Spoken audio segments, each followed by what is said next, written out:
Once a vital railway hub and agricultural service centre in the far north of South Australia, Farina has been a ghost town for decades.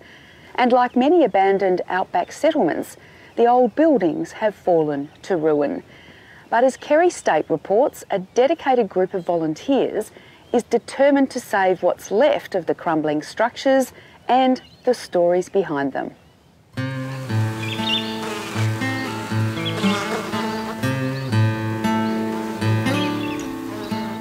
Farina is a mix of rust, rubble and ruins on the edge of the desert.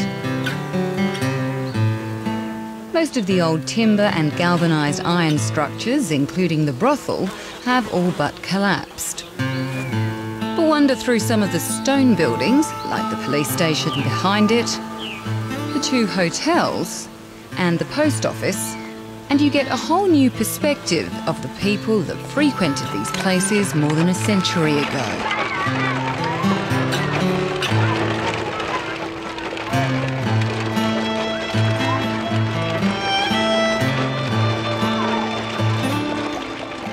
And it's these people's stories the Farina Restoration Group wants to save.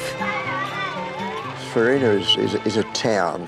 It's not just as though there was one building and you work on it, and it was the history that we could see come into life as we did it bit by bit. Where there's a heap of rubble that doesn't say much, the storyboard does.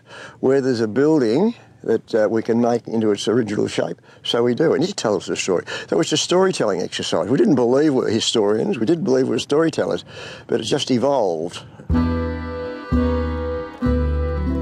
For almost 90 years, this underground bakery didn't produce a single loaf. A lone light at first light signals it's once again open for business. When you walk in here first thing in the morning, say 5 o'clock or whatever, and you sort of feel as though you're stepping into the boots of the guys that used to do it 100 years ago, and you begin to think about what they must have had to go through.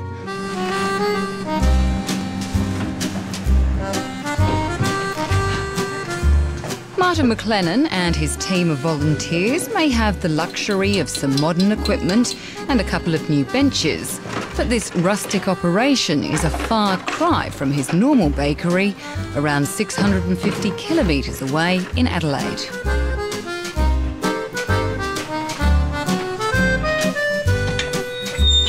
The oven was built in 1876, I believe.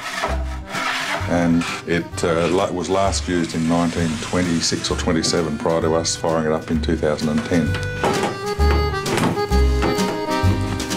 The building itself is exactly as it was. All we've done is whitewash the walls, and as you can see, obviously replaced the door, which was stolen on 2 occasions. And apart from that, and we've put a ceiling in to make it a little bit more amenable to put some lights on, and the rest of it is as is. The Baking Industry Association was first approached by the Farina Restoration Group to restoke the furnace of this abandoned building for a few weeks a year in 2010. We dismissed them as sort of partially out of their minds, and after the meeting I sort of thought about it a bit and came up here off my own volition and decided to get involved, and the rest is history. While they keep things pretty basic, with buns, apple pies, muffins, pasties, sausage rolls and of course bread on the menu, visitors are far from disappointed to discover freshly baked goods emerging from the remote ruins. Even if the rumour mill has promised a few extras. When the first lot of tourists started coming through, we said to them, look, get on your radios and let people know we're here. And they actually invented quite a lot of products that we were making, and so then we had people turn up wanting croissants and donuts and all sorts of things that we'd never made because the bush radio was going wild. How much business do you actually do? I mean, it's quite an isolated place. Well, I was a bit doubtful about what sort of traffic we would get through here when we first came up. And on the second year, on one occasion, we had 35 four-wheel drives and caravans parked in the main street. While the novelty of the remote bakery may bring the visitors in, this isn't about creating something new, with the money made going towards preserving the rest of the historic town. It's representative of just so many towns across inland Australia that have disappeared into the saltbush in the dust and become heaps of rubble. And I see this, what we're keen to do is provide a representative township of all of those lost towns. Two absolutely key operators. The place is full apart with that. The group, which is mainly made up of caravanning enthusiasts, congregates at the Farina campgrounds for several weeks a year and brushes more than a few cobwebs off the old town. I tend to feel I did all sorts of things over my 79 years of life, and I just feel that most of that has been an apprenticeship to enable me to be positive and effective and lead this role that we've got, lead this team that we've got here. And boy, does it take some leading. They are so lively.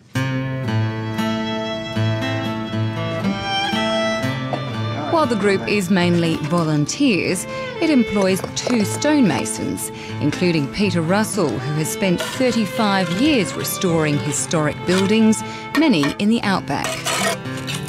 I love the settings, and I'm always amazed at what they achieved in such an isolated area.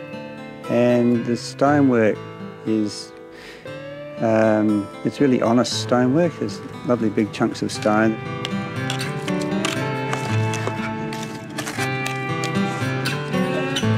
The old stone ruins that are scattered across inland Australia and breathe a romantic sense of nostalgia into the landscape might appear a constant fixture.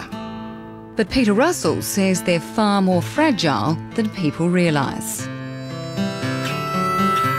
They're more susceptible to salt damp problems because this is a hot dry area. There's always moisture under the ground, even though it may not look like it. And the hot dry wind will pull the moisture up with the salt through these walls because they're a bit like sponges. And the salt sits in the mortars between the stones and just eats away the mortar, and then eventually the stones start falling out. And of course the wall above has got nothing to support it then, and often they just blow over in the strong wind. The stonemason says without the restoration work, Farina would be half what it is now. Today he's working on the only residence left standing in the town. When he started, its walls were also on their way out. No, that's fine, that's good. But with the help of volunteers like Bob Moffatt, they've been propped back up. And for Mr Moffatt, this is more than just Australian history being preserved, it's his family's history. Pull it over to those other holes over there. My great-grandparents lived in here for a number of years. They came to Farina back in about 1890, and my great-grandfather's name was also Robert. Lived in this house until he died in about 1906. Great-grandmother lived on here till about 1922, and she was the town's midwife, amongst other things, so a lot of connection. It's the 4th year in a row the retired metallurgist from Adelaide has joined the restoration project, which, despite being in South Australia, was originally driven by a group of Victorians. Yeah, it's great to be able to do it, to know that it still exists, and then think about how they may have lived in this area, the conditions they lived under. It must have been pretty tough, but they were real pioneers. You know, I really look forward to sharing it with other members of the family and feeling a bit of pride in the fact that I've been done a little bit to preserve it. Another building that has received a lot of attention is the Transcontinental. Originally a hotel and later a hospital and boarding house, this ruin has withstood the test of time better than most, but not without a bit of help. It's almost beating us. We put 2 weeks' work in it. There's probably 1,000 man-hours gone into the building behind us just to save it. Now, as far as restoring, that's beyond our scope. We want to preserve it. The story remains with that building just as it is. Yeah, we used to live here, and when Dad worked for the railways, we used to play around and stay here. We'd go down to the street, and we lived all in that section over here. Okay. Mario Viana and his younger brother and sister called the Transcontinental home for a few years in the 1940s. Mum and Dad had one room, and we had the other rooms, and this is one of the bedrooms we used to sleep in. Yeah. And we had the fire going, I think, in the winter time, get plenty of firewood. While his dad worked as a builder for the railways, he remembers going to the local school, which is still standing. I thought it was a big school, but no, it was very small. Half the time I don't think the teacher showed up, so we didn't have to go to the school. They used to wander home again and play up The 74-year-old now calls Gawler, north of Adelaide, home, and his memories of Farina are few. But there's something about the desert that keeps him coming back every year to protect the town his father helped build. It's a pity to see it all fall down to what it used to be. I just like being here with all the people. All the ones that come up to restore, all genuine, they all want to help. It's a pity there's not more people do the same, putting the time into the town. Originally known as Government Gums, the remote settlement was first surveyed in 1876. In 1878, the governor at the time renamed the town Farina, which means flour in Latin. It was hoped this would become the northernmost point of the South Australian wheat belt. As it turns out, he was rather optimistic. Farina never produced a single bag of the grain. What it lacked in production, it made up for in position. As these original canvas maps show, for a while, Farina was at the end of the Northern or Old Ghan railway line. That made it an important agricultural town, both as a transport hub and service centre for outback pastoralists, cameleers and shearers. And by the late 19th century, Farina was thriving with a population of 300. A history Tom Harding and his crew have now recognised with the restoration of part of the railway, a loading ramp and a double-decker sheep wagon. You can read it. 8x4 S58. The railway was the reason for this town's long-term existence. It was buried in saltbush and grass. It's so simple, it's been there for 100 years and as good as the day it was put there. After standing idle for 50 years, about 2/3 of the floor had to be replaced, but the rest of the metalwork is just as good as today here. To really put the old Ghan system back where it used to work. This carriage would have run up and down this line. It's only had one coat on the top end. While the freshly painted rolling stock and ramp are fine tributes to the town's former railway glory. All we need now is a herd of sheep out here, Michael, and we're in business. Yeah. The remains of the actual train station illustrate the reality of what came to pass. When the original Ghan line was extended, the town lost its position as a launching pad into the north and inevitably began to decline. When the railway was later rerouted to safer grounds and road transport improved, Farina's fate was sealed, with the last resident leaving in 1975. For years, the town was neglected, with only the wind and occasional curious traveller passing through the crumbling buildings. Enter Kevin and Ann Dawes, who bought the neighbouring pastoral station in 1991. Attracted by the history of the old town, as much as the chance to run a cattle and sheep property. What state was it in when you actually took the place on? Oh, it was pretty well run down. A lot of the stone walls has collapsed, and each year after big rain, or when we do have a rain, is that you see the walls start collapsing and that. And I said to Anne, like, we should try and organise some group, four-wheel drive group or something like to do some restoration work, and along come Tom Harding. And it was gradually going downhill, and we didn't like seeing that, but it was way beyond anything we could have ever managed to do anything about it. While the volunteers do most of the restoration work, the Dawes don't sit on the sidelines, bringing in a bit of muscle when required. This year, their grader comes in handy as the team unearths the town's roads, which form a square grid, much like Adelaide's. This has got an overlay of Colonel White put on when they surveyed it. So we've got North Terrace down there, and obviously South Terrace there, but then First Street, Second Street have been lost for 50 years, and he with his grader has today, I think, is going to put First Street back on the map. The group has not only been recognised with the State Government Heritage Hero Award this year, its efforts have also helped triple visitor numbers to Farina. If we didn't have any restoration work, no one want to come up and take a photo of a pile of rocks. And our goal is to make sure nothing more falls down so that in 100 years' time, these ruins will still be here so people understand the history of the Outback. So this is the family block, clearly, and what about the remains of the house? Someone who understands the history of this town more than most is Bill Collins.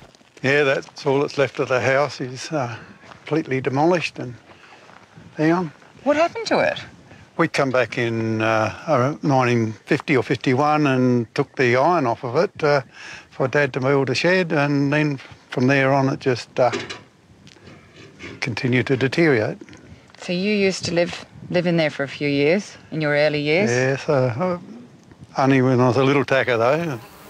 While this pile of rock may not mean much to tourists, it's a special place for Bill and his family. That's where you come from, where your roots are. Feels like home.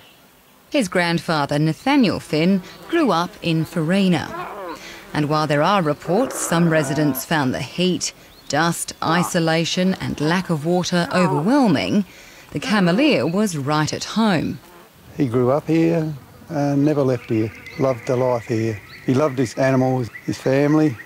He had 7 daughters in a row. No visit to his old town would be complete without stopping in at the Farina cemetery, a couple of kilometres away, where his grandfather and other members of the family are buried. Yeah, the old cross is still looking really good. Yeah, it doesn't need repainting this time. Little Camel could do with another coat though. He's a bit dull. Oh, Nat would still be proud of that, I think. It's just the general rouseabout for the town, really. Whenever they needed a dirty job done, that was on the list. Even though it's been 12 months. He loved his beer. He used to go to the pub all the time and have a pint. Not far from Nat Finn's gravesite is Bob Moffatt's great-grandfather's final resting place. Much further away, in an isolated corner of the cemetery, is where some of the town's Afghan residents are buried. Indeed, Farina was quite a multicultural community, with Afghan, Chinese and Indigenous residents, as well as European settlers. Old Nat, my grandfather, his interaction with the local Afghan group, he was one of the few people that could talk their language and mix with them.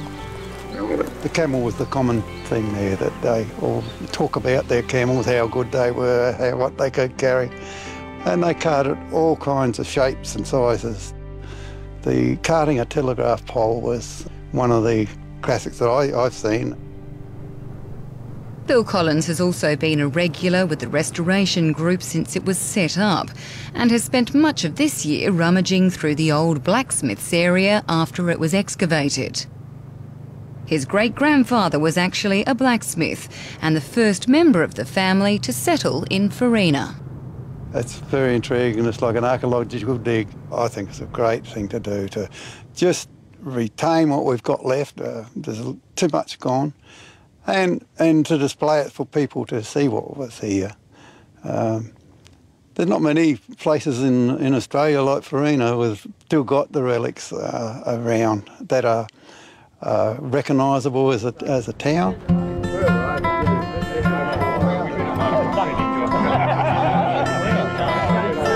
While it's unlikely the Transcontinental will be revived and reopened like the bakery, Clear!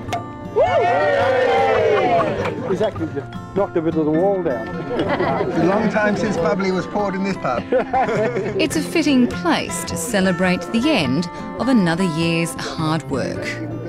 It's amazed us what we've been able to do, and it's got a notice on the gate up here which says Farina Ruins.